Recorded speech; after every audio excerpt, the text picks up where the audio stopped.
देले बा फिरंगिया अब उठावा तीर कमान। दुख देले बा फिरंगिया अब उठावा तीर कमान। कुछ लुटले जमींदार महाजन, कुछ लुटले जमींदार महाजन, दोसरे बढ़ल लगान। दुख देले बा फिरंगिया अब उठावा तीर कमान। दुख देले बा फिरंगिया अब उठावा तीर कमान। अंग्रेजी शासन के विरुद्ध आदिवासी भाई लोग के जौन विद्रोह रहे, अपना अस्तित्व के लड़ाई जौना के हुल विद्रोह के नाम से प्रसिद्ध भइल।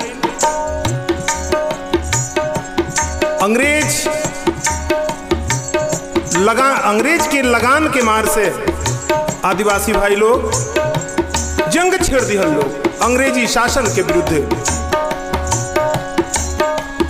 कुछ लुटले जमींदार महाजन, कुछ लुटले जमींदार महाजन, दोसरे बढ़ल लगान।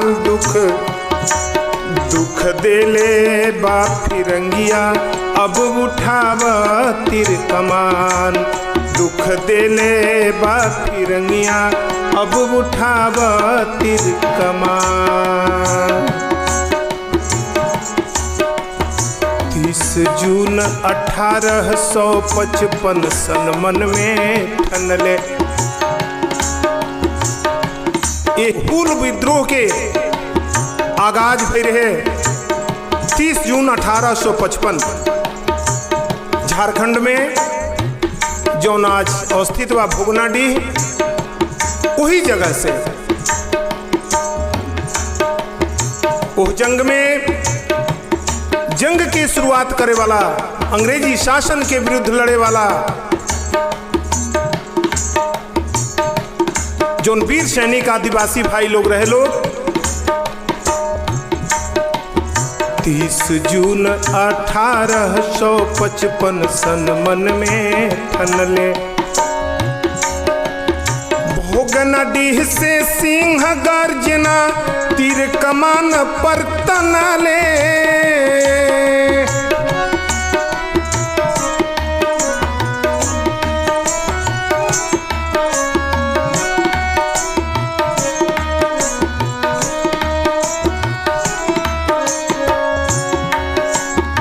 भोगनाडीह से सिंह गर्जना तीर कमान पर तनले। के कर हस्ती ली बन बस्ती, के कर हस्ती ली बन बस्ती, सौतालन से भिड़ान। दुख देले बा फिरंगिया अब उठावा तीर कमान। दुख देले बा फिरंगिया अब उठावा तीर कमान।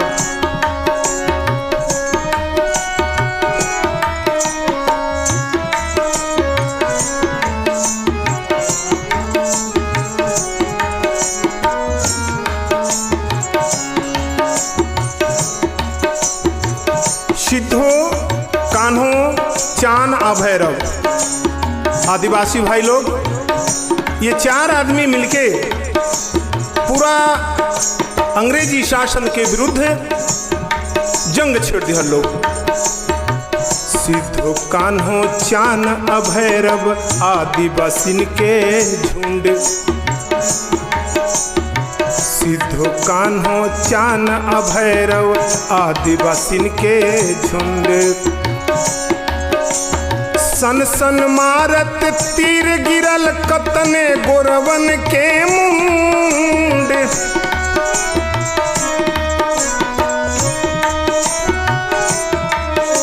सन सन मारत तीर गिरल कतने गोरवन के मुंड।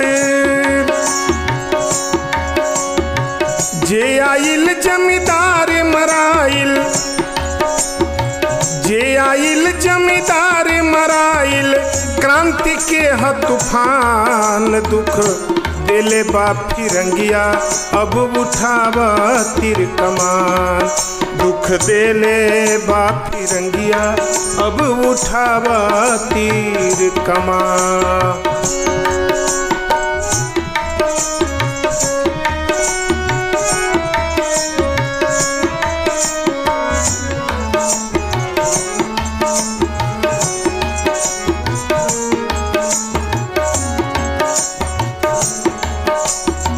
आजादी के अलख जगा के फांसी पर झूली गईले।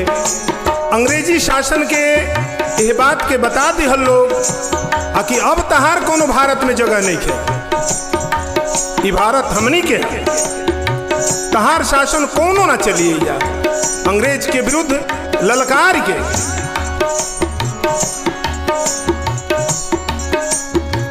आजादी के अलख जगा के फांसी पर झूल गईले।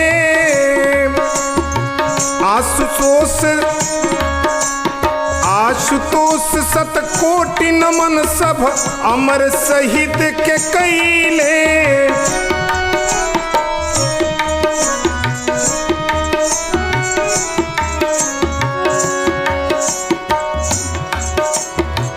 आजादी के अलख जगा के फांसी पर झूल गईले।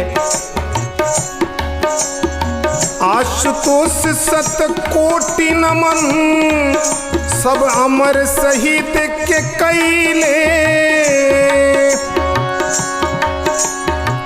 आजादी के पहला लड़ाई, आजादी के पहला लड़ाई अमर रही बलिदान दुख देले बा फिरंगिया अब उठावा तीर कमान दुख देले बा फिरंगिया अब उठावा तीर कमान।